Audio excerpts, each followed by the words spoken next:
Selamat sore Bapak Ibu guru hebat semua. Pada pembelajaran atau pengimbasan video terkait dengan materi program Guru Belajar dari dan Berbagi seri Semangat Guru, kemampuan non teknis dalam adaptasi teknologi. Nah, pertama-tama Bapak Ibu, saya akan berikan dulu bagaimana caranya untuk masuk ke aplikasi SIM PKB itu Bapak Ibu. Jadi yang pertama-tama Bapak Ibu cari Chrome, setelah itu masuk dengan mengetikkan SIM PKB, kemudian pilih portal layanan program GTK Kemendikbud. Nah, setelah Bapak Ibu seperti itu, pilih Guru Belajar dan Berbagi. Nah, kemudian pilih Ayo Belajar. Kemudian masuk Bapak Ibu dengan memasukkan SIM PKB-nya. Nah, karena di sini saya sudah masuk defaultnya, jadi langsung Bapak Ibu cari yang disebut dengan Semangat Guru.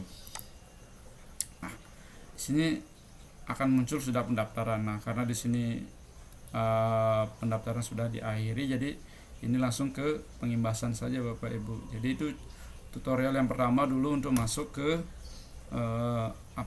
SIM PKB-nya, masuk ke pendaftaran dari Semangat Guru, kemampuan non teknis dalam adaptasi teknologi. Nah, lanjut Bapak Ibu, saya berikan sekarang baru materi terkait dengan pengimbasannya. Jadi inilah tayangan tampilan dari materi yang saya rangkum Bapak Ibu.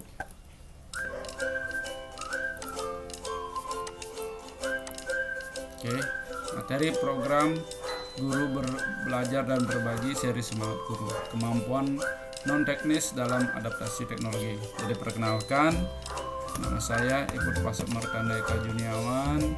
Saya mengajar di SMP Negeri 1 Atap 1 Banjar, Kabupaten Buleleng, Provinsi Bali.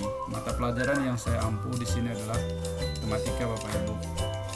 Nah, jadi saya lanjutkan ke materi berikutnya Bapak Ibu. Nah, apa tujuan dari seri Semangat Guru, kemampuan non teknis dalam adaptasi teknologi?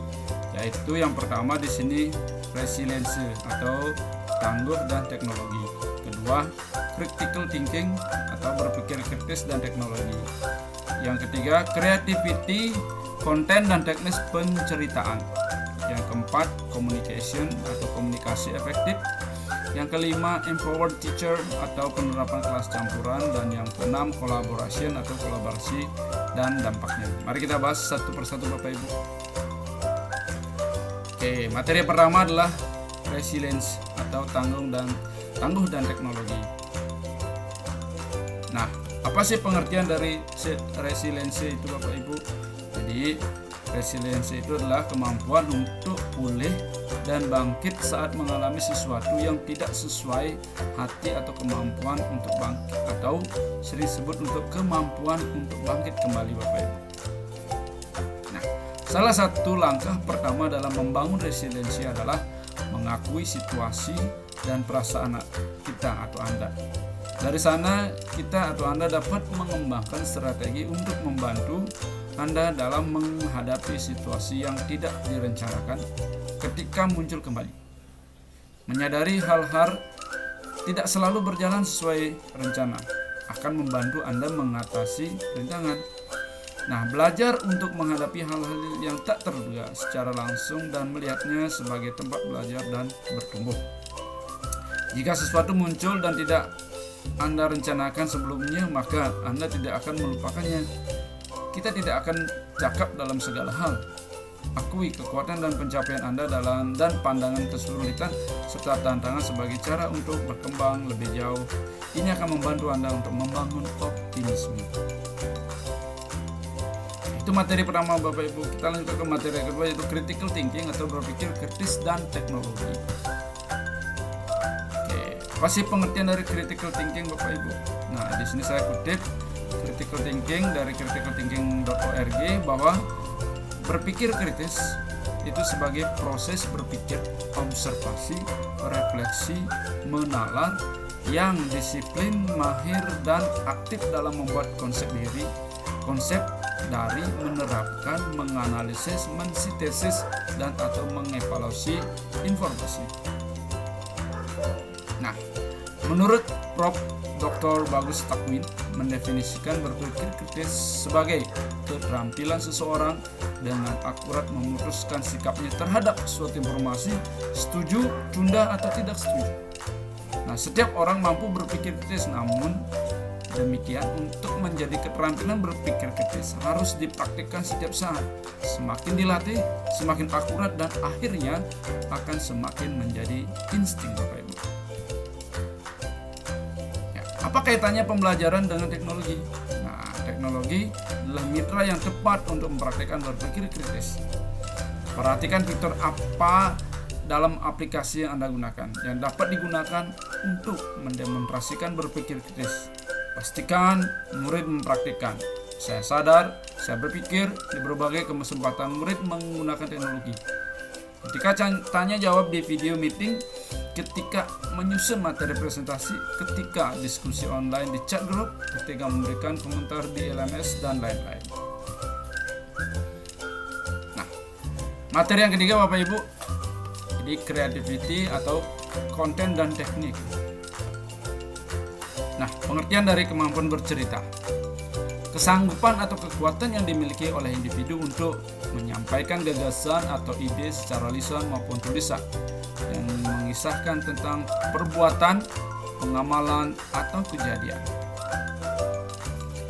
Kemudian, apa pengertian kontennya? Nah, segala bentuk komunikasi, terutama audio visual yang berisi sebuah informasi, hiburan, atau ajakan. Nah, apa kaitannya dengan pembelajaran dengan teknologi Bapak Ibu? Nah, kemajuan teknologi dapat membantu kita dalam mengolah kemampuan bercerita. Kejujuran menjadi faktor yang penting. Selalu kembali dengan melihat diri sendiri, menarik atau tidak, informatif atau tidak, membuat peduli atau tidak. Kita sebagai pembuat konten selalu dapat menjawab dengan tepat. Tapi hambatan terbesarnya, apakah kita bisa jujur pada diri sendiri? Pertukaran ide, jadi materi keempat, communication. Apa sih pengertiannya? Nah, pengertiannya di sini adalah pertukaran ide, pemikiran, pengetahuan, dan informasi yang disajikan dengan cara yang paling dipahami oleh penerima sehingga tujuan atau niat dapat terpenuhi dengan sebaik mungkin. Kemudian di komunikasi efektif di era komunikasi virtual seperti dewasa ini Bapak Ibu. Nah, dalam keadaan pandemi di mana manusia tidak dapat bertemu, dibutuhkan sebuah metode komunikasi yang sesuai sehingga interaksi dan hubungan baik dengan tepat dapat terjalin dengan adanya komunikasi yang efektif. Disinilah teknologi berperan sebagai perangkat yang menghubungkan interaksi sosial. Komunikasi yang efektif mencangkup keterampilan seperti komunikasi verbal dan nonverbal, mendengarkan dengan penuh perhatian, kemampuan untuk memahami dan mengendalikan emosi, dan mengelola stres. Keterampilan ini perlu dikembangkan dan diasah Bapak Ibu. Nah, di era komunikasi virtual, tantangan bagi kita adalah bagaimana menerapkan dan mengasah kemampuan komunikasi dengan baik ketika harus selalu siap beralih metode komunikasi baik secara virtual maupun tatap langsung. Komunikasi dan teknologi. Nah, teknologi adalah sarana untuk mempraktikkan kesadaran untuk berkomunikasi di masa yang terus berkembang dan seringkali tidak menentu.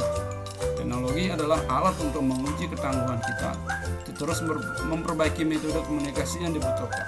Tetapi apapun gawe yang kita gunakan, alat yang paling canggih adalah kemampuan non-teknis diri sendiri yang senantiasa kita kembangkan sesuai dengan kemajuan zaman Bapak Ibu. Materi yang kelima, empowered teacher atau penerapan kelas campuran. Oke, apa itu metode belajar campuran Bapak Ibu? Nah, di sini kelas campuran adalah kelas yang menerapkan pembelajaran campuran sehingga murid mendapatkan pengalaman belajar yang optimal. Dengan mengadaptasi konsep dari Kathleen R.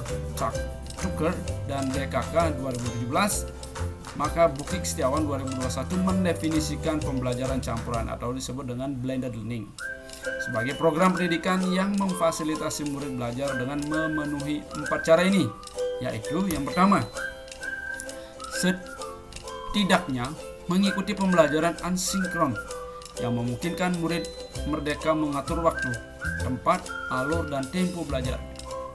Setidaknya mengikuti pembelajaran sinkron dengan pendampingan guru pada suatu waktu dengan metode belajar tertentu.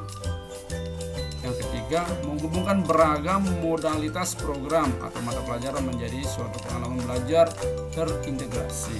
Dan yang keempat adalah membantu siswa atau murid menjadi pelajar merdeka belajar.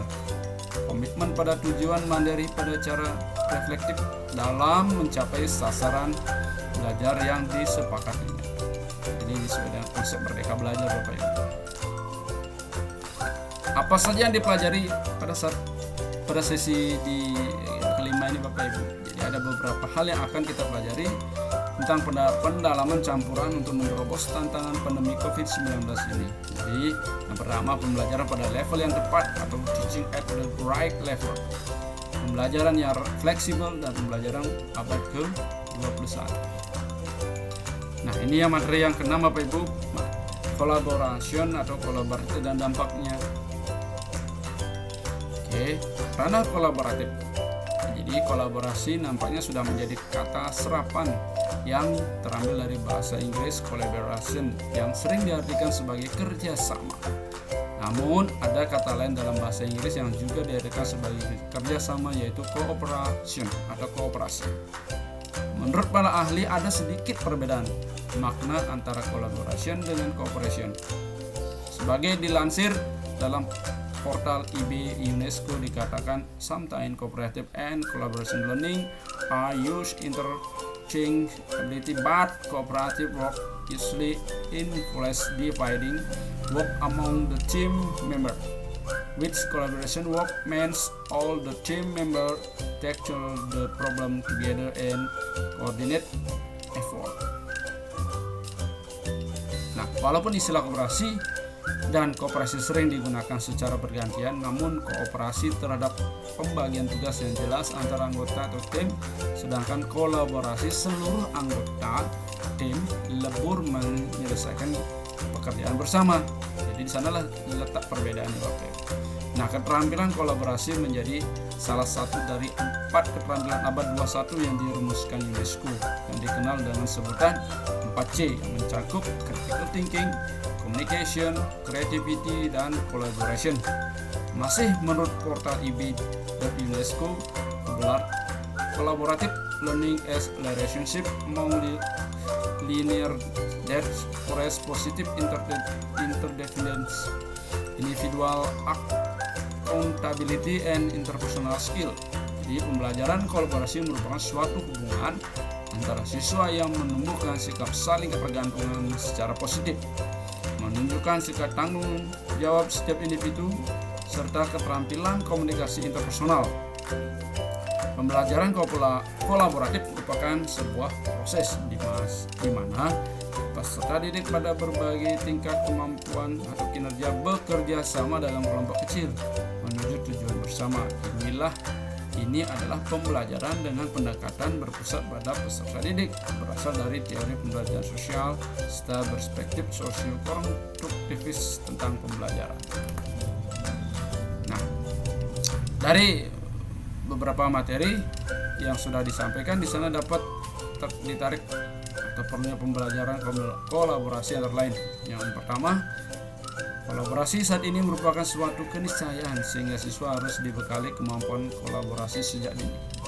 Kedua, model pembelajaran kolaboratif diharapkan dapat menumbuhkan potensi dan kebiasaan siswa sejak dini dalam pengembangan potensi abad 21. Kolaborasi dapat dilakukan di dalam kelompok kecil, satu kelas, ataupun lintas sekolah dan bahkan lintas wilayah, Bapak Ibu.